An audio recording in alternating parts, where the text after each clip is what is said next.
লালমনিরহাটের আদিতমারী উপজেলার দুর্গাপুর ইউনিয়নের মান্নানের চৌপথি এলাকায় গড়ে উঠেছে সূর্যমুখীর দৃষ্টিনন্দন বাগান। ৪ বিঘা জমি জুড়ে হলুদ ফুলের এই সমারোহ এখন স্থানীয়দের পাশাপাশি দূর দূরান্তের দর্শনার্থীদেরও টানছে। প্রতিদিন বিকেলে পরিবার পরিজন নিয়ে ঘুরতে আসছেন নানা বয়সী মানুষ। দর্শনার্থীদের শৃঙ্খলা বজায় রাখতে বাগান কর্তৃপক্ষের কঠোর নির্দেশনাও রয়েছে। কেউ ফুল ছিঁড়লে গুনতে হচ্ছে 200 টাকা জরিমানা। এখন এই যে ফুলের যে আপনারা যে চাষটা দেখতেছেন, এটা আমার ভাতিজা আরিফুজ্জামান রুবেল ইনিই করছে।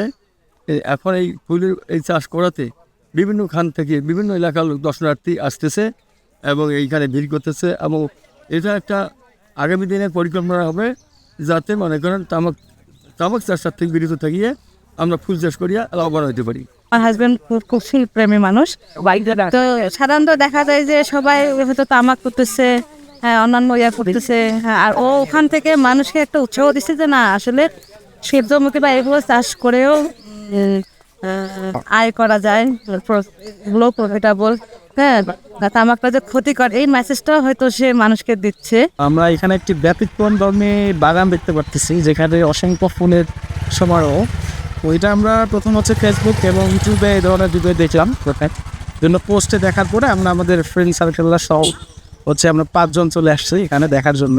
আজকে জুমার নামাজ পড়েই চলে আসছে। একটা মনোমুগ্ধকর দৃশ্য, যেটা আসলে মানে কি বলা যায়, মনের খোরাক যোগায়। এই ব্যতিক্রমী উদ্যোগের পেছনে রয়েছে উদ্যোক্তা আরিফুজ্জামান রুবেল। পেশায় তিনি একজন ব্যাংক কর্মকর্তা হলেও ফুলপ্রেমী মানুষ।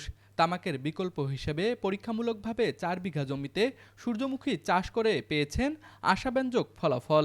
অর্থাৎ দুর্গাপুর ইউনিয়ন মূলত তামাক চাষিরা সবাই এখানে তামাকের উপর সবাই নির্ভরশীল। দেখা গেল যে 1 বিঘা জমিতে 50,000 টাকা তামাক উৎপাদন হয়, কিন্তু তামাক হলো পরিবেশের জন্য ক্ষতিকর। এই চিন্তা করে আমি মূলত সূর্যমুখী চাষ করছি। দেখা যায় সূর্যমুখী যদি ভালোভাবে 1 বিঘা জমিতে চাষ করা যায় 60,000 পর্যন্ত ইনকাম করা সম্ভব, যেটা পরিবেশের জন্য ভালো এবং মানুষের মেন্টাল যে হেলথ সেটা বৃদ্ধি করে। অপরপক্ষে তামাক যেহেতু পরিবেশের জন্য খারাপ, এই চিন্তা ভাবনাটা আমি কৃষকের মধ্যে চেঞ্জ করার জন্য আজকে আমার এই ফুল চাষটা মানুষ দেখুক যে মনোমুগ্ধকর একটা পরিবেশ পাবে, প্লাস বেশি পরিমাণ লাভ পাবে। এটার জন্যই আমি মূলত সূর্যমুখী চাষ করেছি এবং অন্যান্য ফুল চাষ করেছি। প্লাস 170 প্রকার ফুল আমি এখানে চাষ করেছি এবং আমার বাড়ির নাম ফুলের বাড়ি। সূর্যমুখী ফুলের বীজ থেকে ভোজ্য তেল পাওয়া যায়, আর গাছের অবশিষ্টাংশ জ্বালানি হিসেবেও ব্যবহার করা যায়।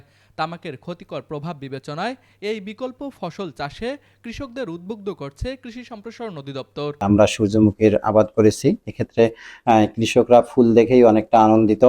আমরা এটাকে আসলে ভোজ্য তেলের চাহিদা পূরণের উদ্দেশ্যে আমাদের এই সূর্যমুখীর চাষ। আমাদের সূর্যমুখীর আবাদ যদি এই এলাকায় বৃদ্ধি পায়, সেক্ষেত্রে তামাকের বিকল্প হিসাবে আমরা এই ফসলটাকে নিয়ে আসতে পারি। সাথে সাথে এটা একটা লাভজনক এবং আমাদের বৈদেশিক মুদ্রার যে খরচ হয় তেল আমদানিতে, সেটা অবশ্যই আমাদের এখানে কমে যাবে।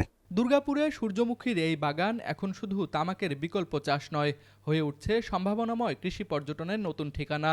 হলুদ ফুলের এই মাঠ ছড়িয়ে দিচ্ছে নতুন সম্ভাবনার বার্তা।